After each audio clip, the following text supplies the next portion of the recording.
Hello. ठीक। साथियों, आज पढ़ेंगे हम क्रिया का चैप्टर। हिंदी में जो हमारा सेकंड चैप्टर है क्रिया। देखिएगा, क्रिया। सबसे पहले क्रिया होती क्या है उसको पढ़ना है, और इसके कितने भेद हैं वो हम पढ़ेंगे। ठीक है। तो एक चीज समझिएगा कि जिस किसी शब्द से, ओके,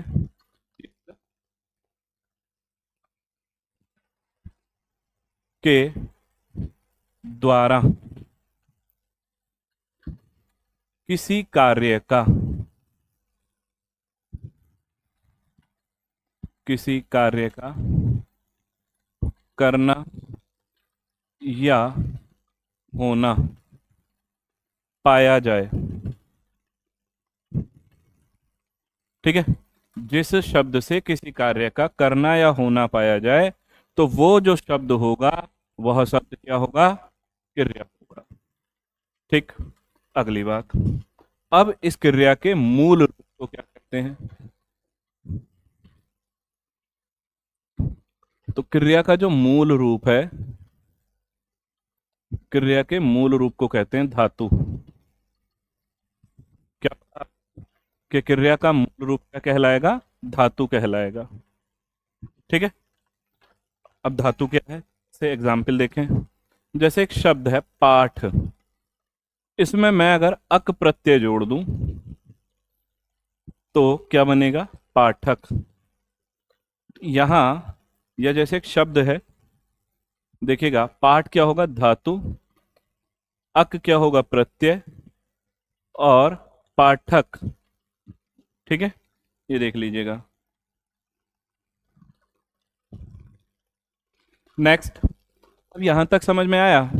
तो इतना अगर हम करें तो जैसे और भी शब्द ले लेते हैं के लिए, एग्जाम्पल ना हो तो। जैसे एक शब्द है दौड़। क्लियर है? दौड़। अब दौड़ जो शब्द है, ये लिख दिया मैंने दौड़। इसमें मैं अगर ना प्रत्यय जोड़ दूं, क्या बन जाएगा? दौड़ना। हो गई क्रिया। और ये जो दौड़ शब्द है, ये दौड़ शब्द क्या होगा?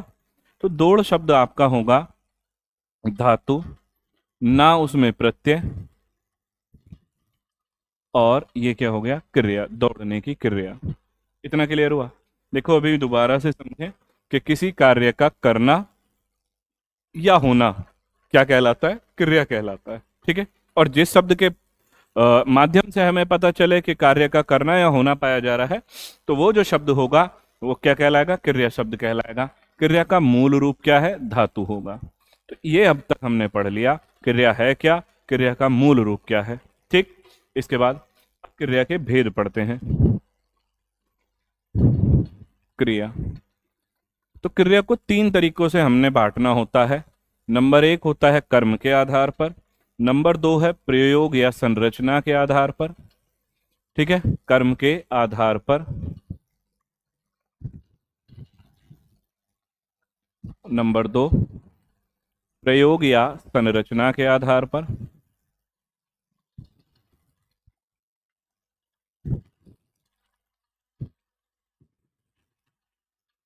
नंबर तीन, काल के अनुसार या काल के आधार पर। ठीक है, ये हमारा टॉपिक हुआ अभी तक का।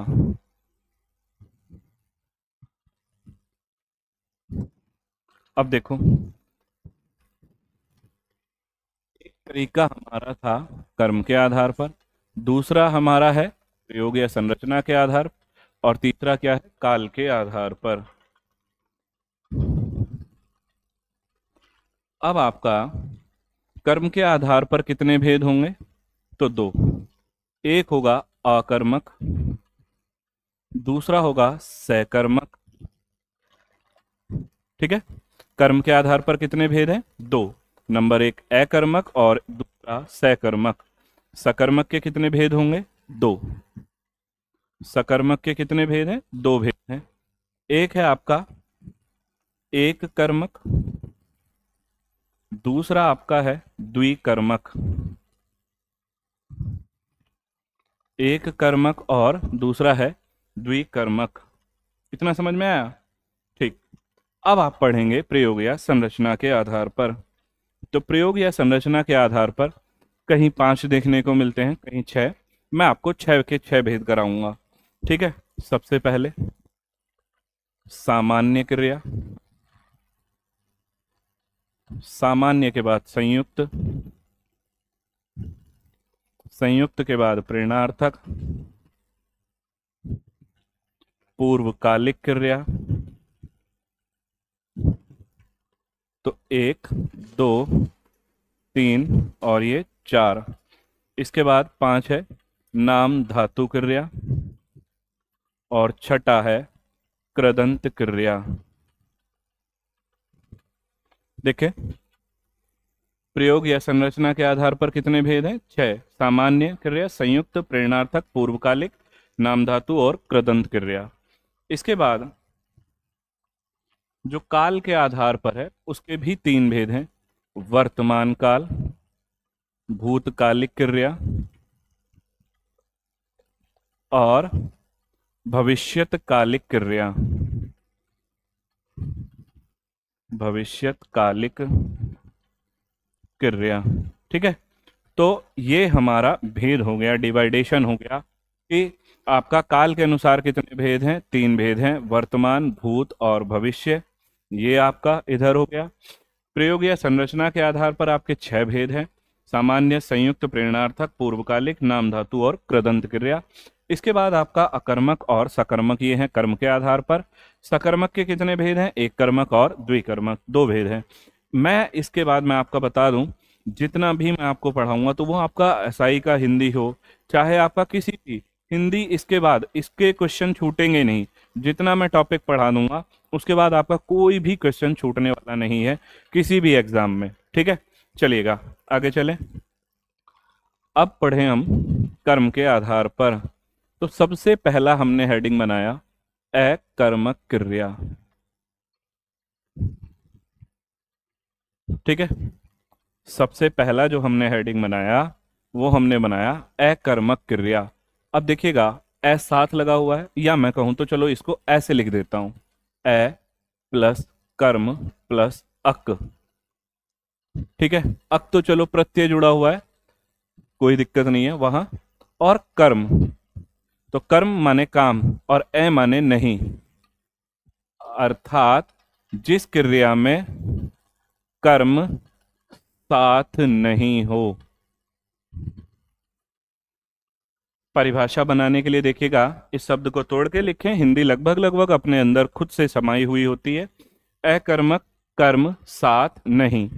ठीक है, अर्थात जिस क्रिया में कर्म उसके साथ नहीं होगा वो क्रिया कैसी होगी? अकर्मक क्रिया होगी। एग्जाम्पल के लिए लिखो, अगर इतना समझ में आ गया हो तो देखो इसको एक बार और कर लेता हूं। जिस क्रिया में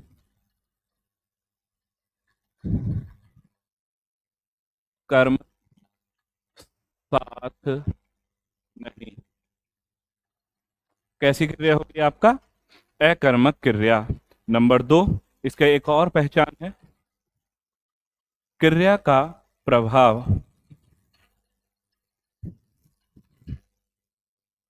कर्ता पर पड़ता है। क्रिया का जो प्रभाव है किस पर पड़ेगा? कर्ता पर पड़ता है। ठीक है, इसके बाद आगे चलें। एक सेंटेंस लिखिएगा, कुत्ता भौंकता है।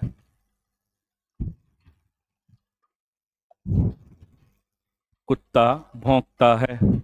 तो यहाँ पे भौंकने की जो क्रिया है वो कैसी क्रिया है? अकर्मक क्रिया है। और यहाँ पे कुत्ता जो सब्जेक्ट है, कर्ता है, उस कर्ता का जो प्रभाव है या भौंकने की जो क्रिया का प्रभाव है वो सीधे किस पर पड़ेगा? कुत्ते पर पड़ेगा, क्योंकि कुत्ता भौंक रहा है।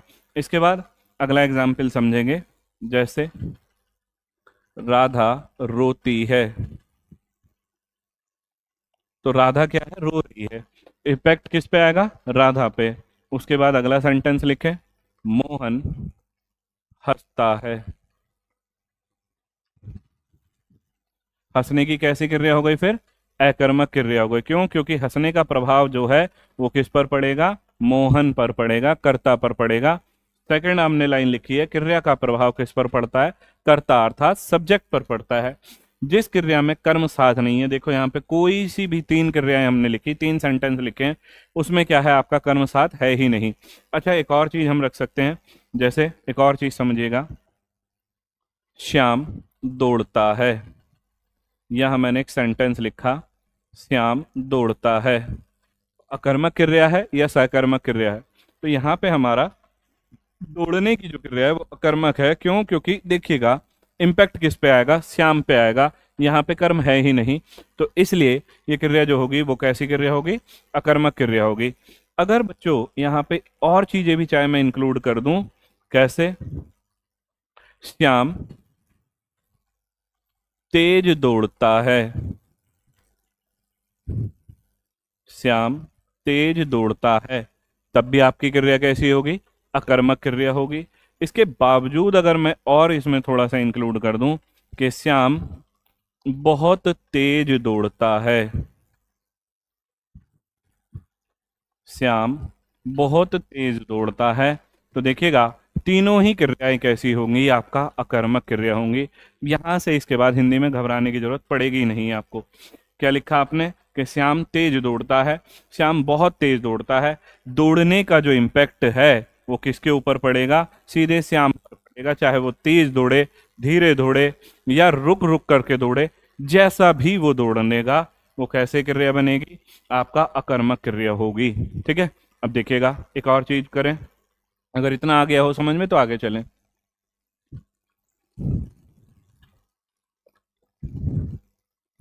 सकर्मक क्रिया,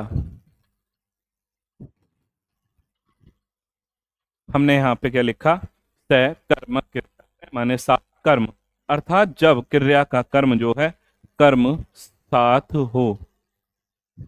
जब कर्म साथ हो तो कैसी क्रिया होगी? आपका सकर्मक क्रिया होगी।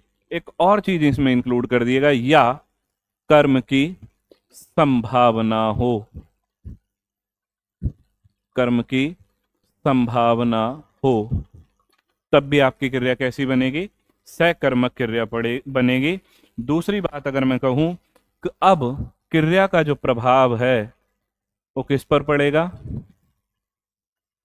क्रिया का प्रभाव कर्ता पे ना पड़ के अब किस पे पड़ेगा? कर्म पे पड़ेगा। ठीक है, पहले अकर्मक में किस पे प्रभाव पड़ता था? कर्ता पर पड़ता था। अब यहां नहीं पड़ेगा, अब क्रिया का जो प्रभाव है वो किस पे पड़ेगा? कर्म पर पड़ेगा। देखो जैसे एक एग्जाम्पल लेते हैं, इसका एक एग्जाम्पल होगा,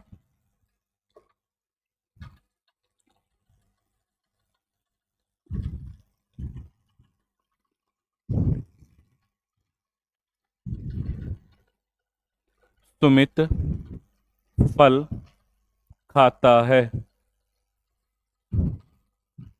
ठीक है भैया, सुमित फल खाता है, तो जो खाने का क्रिया है यहाँ पे वो किस पे पड़ेगा? फल पे। यहाँ पे सुमित पे कोई भी इम्पैक्ट नहीं आएगा। ठीक है, खाने की क्या है? क्रिया। तो क्रिया का जो प्रभाव है वो किस पर पड़ेगा? कर्म पर। क्यों? अगर यहाँ पे समझ में ना आया हो कि फल कैसे है, कि सुमित कर्ता, यहाँ देखो और अच्छे से समझ लो, सुमित कर्ता ने कर्म को, और ये क्या है? क्रिया। तो सुमित क्या है? कर्म को, फल को खा रहा है। ठीक है, कर्म कर रहा है, फल को खाने का काम कर रहा है, और खाने की क्या है? क्रिया है। इतनी बात समझ में आ गई? तो देखो अब क्रिया का जो प्रभाव है वो पढ़ना अगर कर्ता पे था, तब आपकी क्रिया कैसी हो जाएगी? अकर्मक। और अगर क्रिया का प्रभाव जो है वो कर्म पे पढ़े, या कहूं तो फल पर पढ़े, तब आपकी क्रिया कैसी हो जाएगी? सकर्मक। तो इस सेंटेंस में कैसी क्रिया होगी आपकी? सकर्मक क्रिया होगी। इतनी बात समझ में आ गई? चलें, या एक और सेंटेंस ले लूं? तो एक एग्जाम्पल और ले देते हैं, देखिए, सीता गीत गाती है। सीता गीत गाती है। अब सीता गीत गा रही भैया, तो सीता क्या है? सब्जेक्ट, कर्ता। गाने की क्या है? क्रिया। और गीत क्या है? यहाँ पे उसका कर्म है। ठीक है भैया। तो इम्पैक्ट किस पे पड़ेगा? क्रिया का प्रभाव कर्म पे पड़ने पर क्रिया किस प्रकार की होगी? सकर्मक क्रिया पड़े होगी। अर्थात सीता गीत गाती है, तो सीता पर इम्पैक्ट ना करके किस पर पड़ेगा? गीत पर। गीत क्या है? कर्म है। अर्थात या कहूं तो कर्म साथ होगा जब कभी भी जिस भी आपका सेंटेंस में, तब आपका क्रिया कैसी होगी? सकर्मक क्रिया होगी। एक और एग्जाम्पल ले मैं।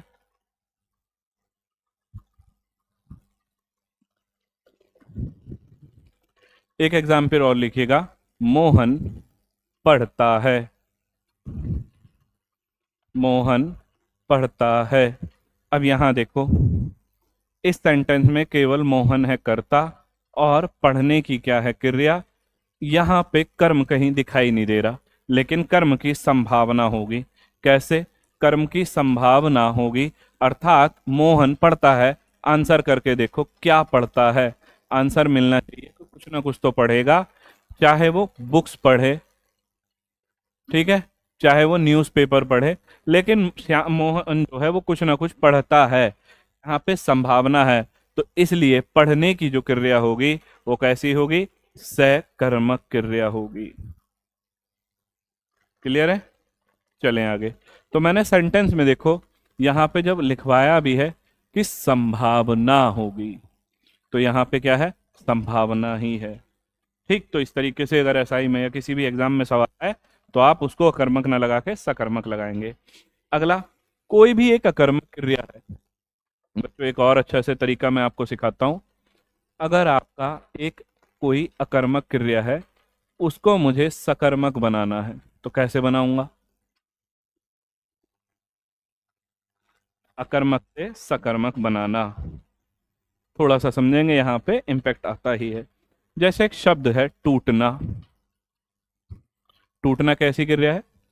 अकर्मक। और इसको ही थोड़ा सा परिवर्तित करके लिख दूं तोड़ना, तो तोड़ा किसी ना किसी के द्वारा तो जाएगा ही, कोई भी चीज तोड़ी जाए। टूटना, तो वो चीज टूट सकती है। ठीक है, तो तोड़ना कैसी क्रिया होगी? सकर्मक क्रिया होगी। उसके बाद है हंसना। हंसना से बनेगा हंसाना, तो हंसाना किस प्रकार की क्रिया है? सकर्मक क्रिया। इसके बाद है जुड़ना। जुड़ना,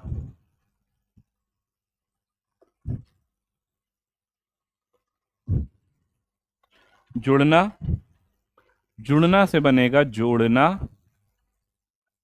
और बढ़ना अकर्मक क्रिया है, इससे बनाऊंगा बढ़ाना। तो ये चारों इधर जो हैं, ये किस प्रकार की क्रिया है? अकर्मक क्रिया है। और अकर्मक से हम सकर्मक कैसे बनाएंगे? टूटना से तोड़ना, हंसना से हंसाना, जुड़ना से जोड़ना, और बढ़ना से बढ़ाना। आपकी किस प्रकार की क्रिया होंगी? सकर्मक क्रिया होंगी। तो बच्चों अब यहां से देखो, हमने अकर्मक और सकर्मक का काम लगभग लगभग कंप्लीट करा। अगर किसी को समझ में ना आए तो बता दीजिए, कमेंट बॉक्स में कमेंट कर सकते हैं। ठीक है, अकर्मक हमने करा और सकर्मक कर लिया। इसके बाद अब हमारा है एक कर्मक और द्विकर्मक। अगला हेडिंग एक कर्मक।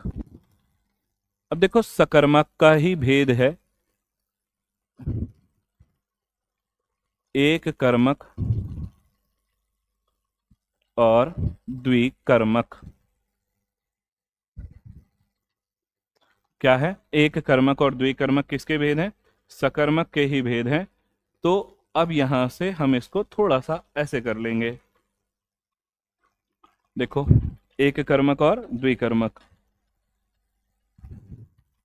जैसे जब क्रिया में एक कर्म हो तो वहां पे एक कर्मक क्रिया, और दो कर्म हो एक साथ तो द्विकर्मक क्रिया। मोहन पढ़ता है। मोहन पढ़ता है किस प्रकार की क्रिया होगी? एक कर्मक। गाय दूध देती है। गाय दूध देती है, फिर से एक कर्मक, देखो एक ही कर्म होगा। इसके बाद अगर हम लिखें द्विकर्मक क्रिया, तो यहाँ पे अध्यापक ने छात्रों को हिंदी पढ़ाई।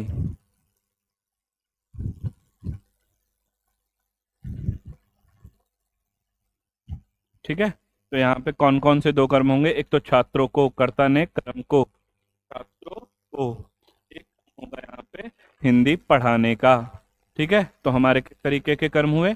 यहाँ पे क्रिया होगी द्विकर्मक। उसके बाद एक और लिख सकते हो,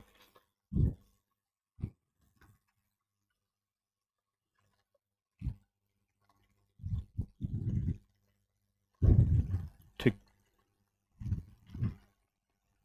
एक ये हो गया और एक ये लिखें। अजय ने विजय को थप्पड़ मारा।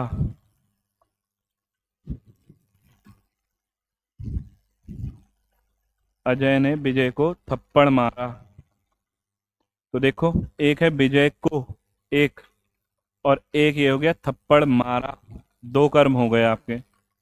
ठीक है, इतना समझ में आ गया? तो ये हमारा सकर्मक क्रिया के दूसरा टाइप भी खत्म हुआ, एक कर्मक और द्विकर्मक।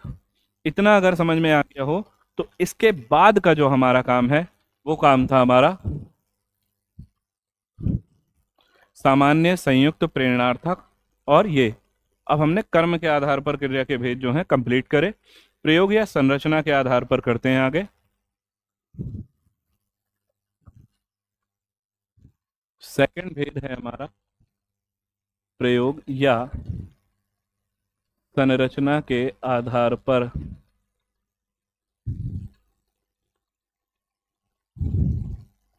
प्रयोग या संरचना के आधार पर पहला जो हमारा भेद है वो है सामान्य क्रिया।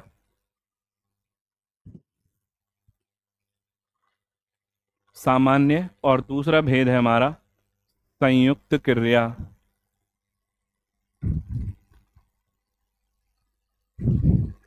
ठीक है, चलो करते हैं इसको। सामान्य क्रिया में क्या होगा और संयुक्त में क्या होगा? जब वाक्य में एक ही क्रिया हो, तब आपका कौन सी क्रिया होगी? सामान्य क्रिया।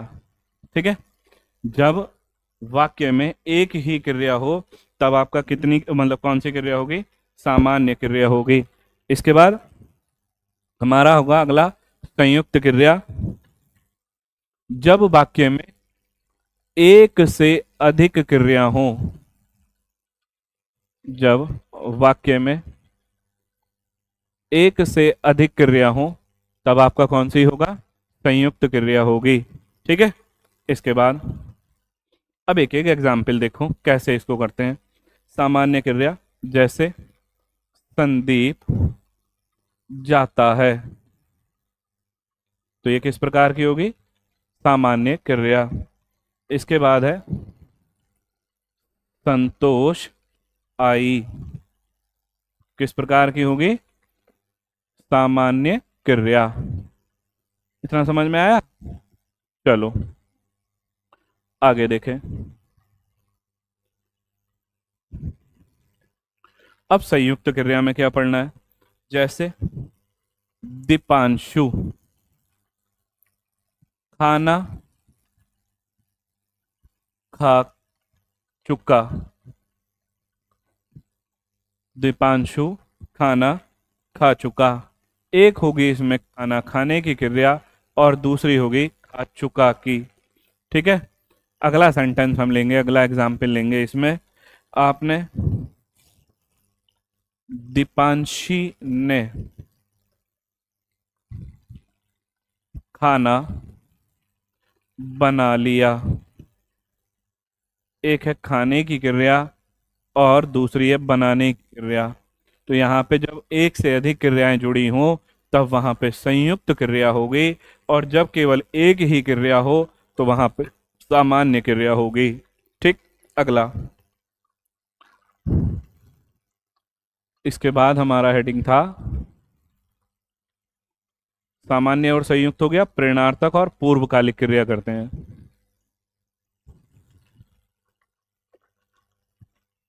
प्रेरणार्थक क्रिया, और इधर करेंगे हम पूर्वकालिक क्रिया। देखो बच्चों, इसमें ना साफ साफ अपने आप लिखा है, हिंदी क्या कहना चाह रही है।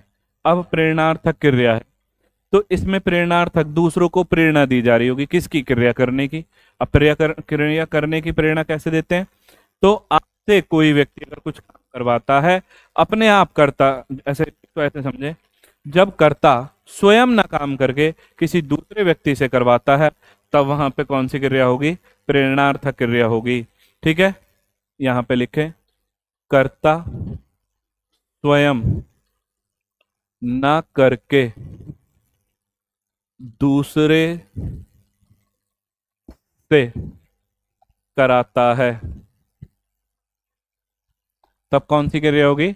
प्रेरणार्थक क्रिया। इसके बाद पूर्वकालिक क्रिया में, जब एक क्रिया समाप्त हो जाए हो तथा दूसरी क्रिया शुरू हो, दूसरी क्रिया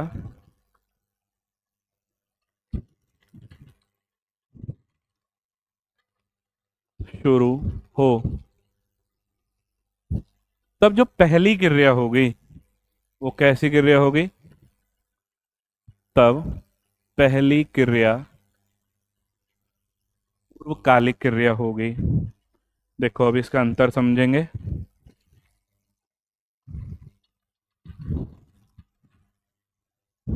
ध्यान से देखें, प्रेरणार्थक क्रिया क्या है कि कर्ता स्वयं ना करके दूसरों से करवाएगा, तब उसको बोलते हैं प्रेरणार्थक क्रिया। पूर्वकालिक क्रिया में क्या होगा? जब एक क्रिया समाप्त होगी और उसके बाद दूसरी क्रिया हो, तब वहां पे जो पहली वाली क्रिया होगी, उस पहली क्रिया को बोलेंगे पूर्वकालिक क्रिया। अब प्रेरणार्थक क्रिया में क्या है? राजू ने, राजू, या ऐसे लिख दो,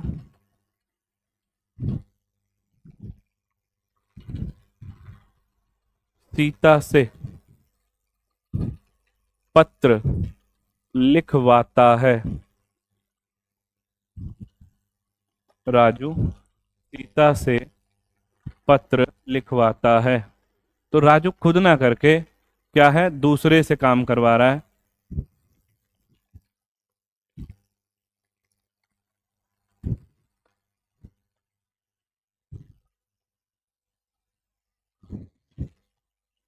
यहाँ पे कैसा सेंटेंस होगा ये? आपका प्रेरणार्थक क्रिया होगी। ठीक है, राजू रीमा से पत्र लिखवाता है ना? इस तरीके का जो आपका सेंटेंस होगा, वो आपका क्या है? प्रेरणार्थक क्रिया में आएगा। इसके बाद अगर पूर्वकालिक क्रिया है, तो पूर्वकालिक क्रिया में क्या होगा? जैसे एक काम मैंने अभी बोला भी था कि जब धर्मेंद्र पढ़कर सो गया, तो भैया धर्मेंद्र ने पहले पढ़ा और उसके बाद सोया। इसकी एक पहचान ये भी है, कर, पढ़कर, लिखकर, खाकर।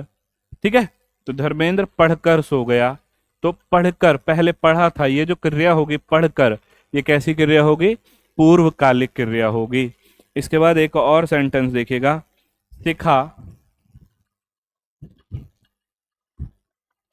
सिखा निबंध लिखकर पढ़ने लगी। तो शिखा ने पहले निबंध लिखा था और उसके बाद पढ़ने बैठी है, तो जो निबंध लिखने की क्रिया है, तो वो कैसी होगी? पूर्वकालिक क्रिया होगी। क्लियर हुआ? इसके बाद अगला देखें।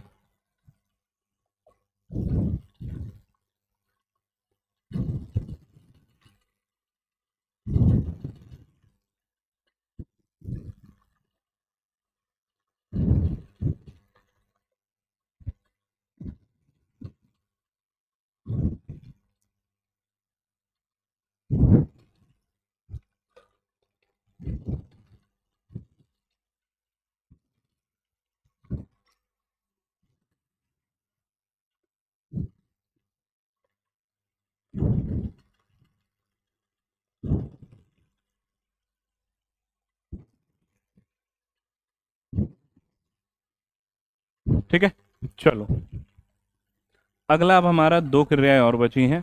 एक है नाम धातु क्रिया, नाम धातु क्रिया। दूसरी हमारी क्रिया का नाम है कृदंत क्रिया। सबसे ज्यादा समझने वाली जो दो क्रियाएं हैं वो हमारी ये दोनों हैं। एक है नाम धातु क्रिया और दूसरी क्या है, कृदंत क्रिया। तो देखो, इस चीज को समझने के लिए सबसे पहले आप यहां पे समझें।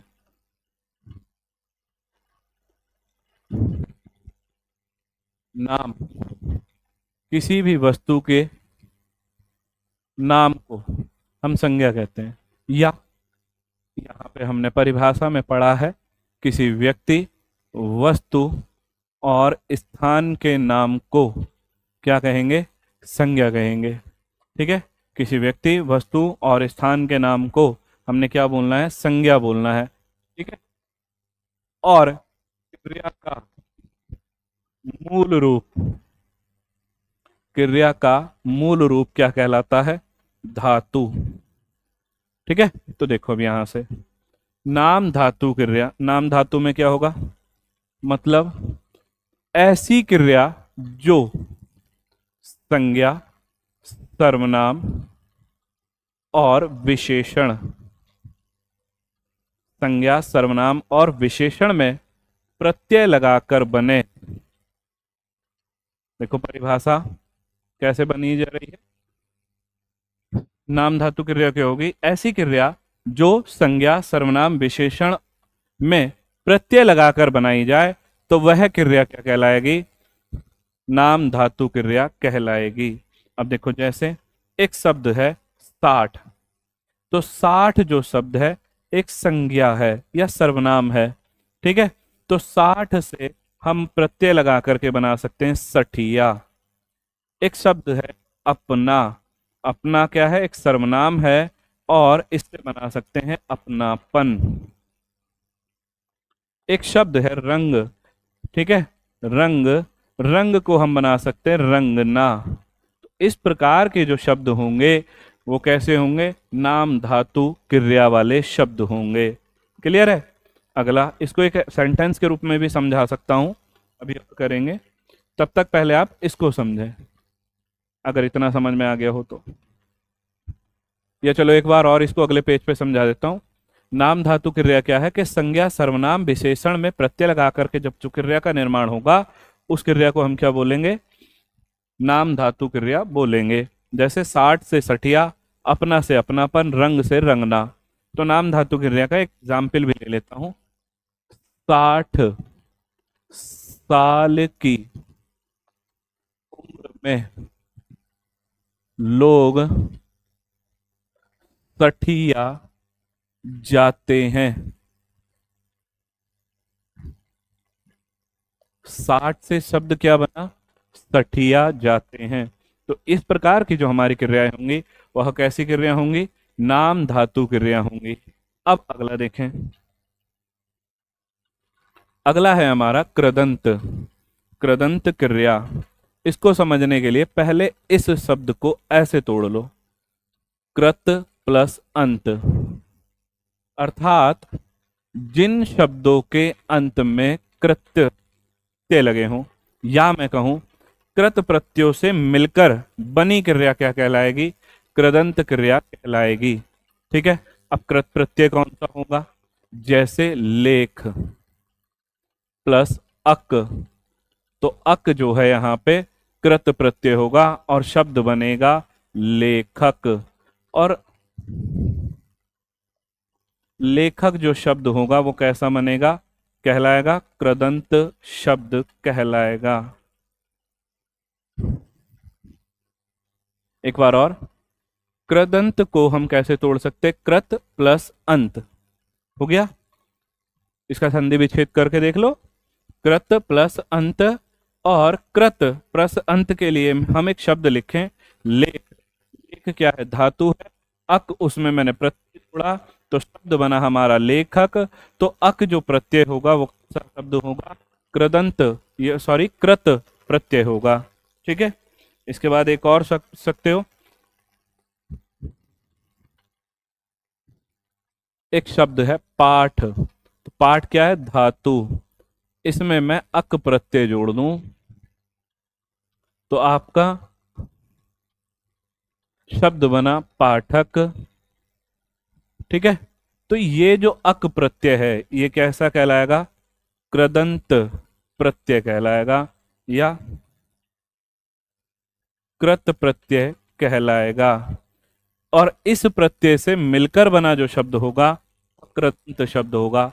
जबकि यहां देखिएगा, संज्ञा सर्वनाम और विशेषण में प्रत्यय लगा करके जिन संज्ञाओं का निर्माण होगा उन संज्ञाओं को बोलेंगे नाम, सॉरी क्रिया का निर्माण होगा उसे बोलेंगे नाम धातु क्रिया। ठीक है, चलो अब इसका एग्जाम्पल लेते हैं कृदंत का। कृदंत क्रिया का एग्जाम्पल होगा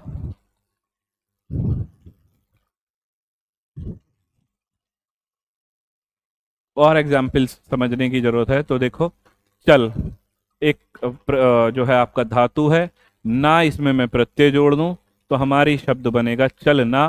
तो ये कैसा होगा? कृदंत क्रिया होगी। ठीक, इसके बाद लिख हमारा शब्द है ना, इसमें प्रत्यय जोड़ा जाए कैसा बनेगा? लिखना। नेक्स्ट, पढ़ हमारा एक शब्द है या धातु है ना, प्रत्यय जोड़ दो क्या बनेगा? पढ़ना। ठीक है, अगला इसी तरीके से आप इन क्रियाओं का निर्माण करा जा सकता है। बताओ अगर यहां तक का समझ में आ गया हो तो। एक कर्मक द्विकर्मक, ठीक है, ये हमने करा। सकर्मक के भेद, इससे पहले अकर्मक और सकर्मक हमने पढ़ लिए। ये टॉपिक अब तक हमारा एक खत्म हो गया और ये वाला खत्म हो गया। इसके बाद जो पढ़ना है हमने वर्तमान, भूत और भविष्य वाला पढ़ना है। ठीक है, अब वर्तमान काल में क्रिया हो रही हो तो उसे वर्तमान काल की क्रिया, और जो भूत में हुई हो, पहले हो चुकी हो, तो उसको भूतकाल की क्रिया। यहां पे मैंने बनाया काल के अनुसार क्रिया। सबसे पहले वर्तमान काल, भूतकाल और भविष्यत कालिक क्रिया। ठीक है भैया, तो वर्तमान काल की क्रिया में जैसे सरोज गई। ठीक है, वर्तमान काल में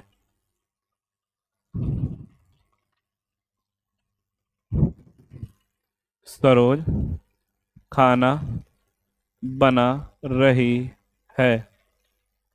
ये किस प्रकार की क्रिया होगी?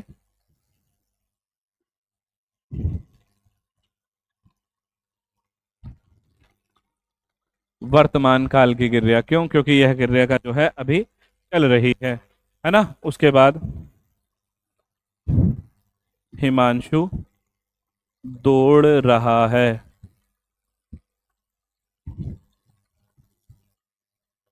वर्तमान काल में क्या है? क्रिया चल रही है। नेक्स्ट, इसके बाद भूतकाल की क्रिया क्या है? जैसे सरोज गई, गई कब चली गई? पहले चली गई। ठीक है भैया, इसके बाद यहां पे ये कैसा हो जाएगा? भूतकाल का एग्जाम्पल हो जाएगा। भविष्यत काल में जैसे मैं कल दिल्ली जाऊंगा, तो कल जाऊंगा। ठीक, तो ये क्रिया कैसी हो जाएगी? भविष्य काल की क्रिया हो जाएगी। साथियों, ये हमारा टॉपिक हुआ है क्रिया वाला कंप्लीट। मोस्टली मैं आपको बताऊं, इस टॉपिक से लगभग ना के बराबर आता है। आपका जो मेन टॉपिक थे वो थे ये वाले दोनों, यहां से एक और एक ये वाला दो। तो ये बहुत महत्वपूर्ण हमारे टॉपिक हैं। अकर्मक क्रिया, सकर्मक और उसके बाद एक कर्मक और द्विकर्मक। ठीक है, फिर सामान्य, संयुक्त, प्रेरणा, पूर्वकालिक और नाम धातु कृदंत क्रिया।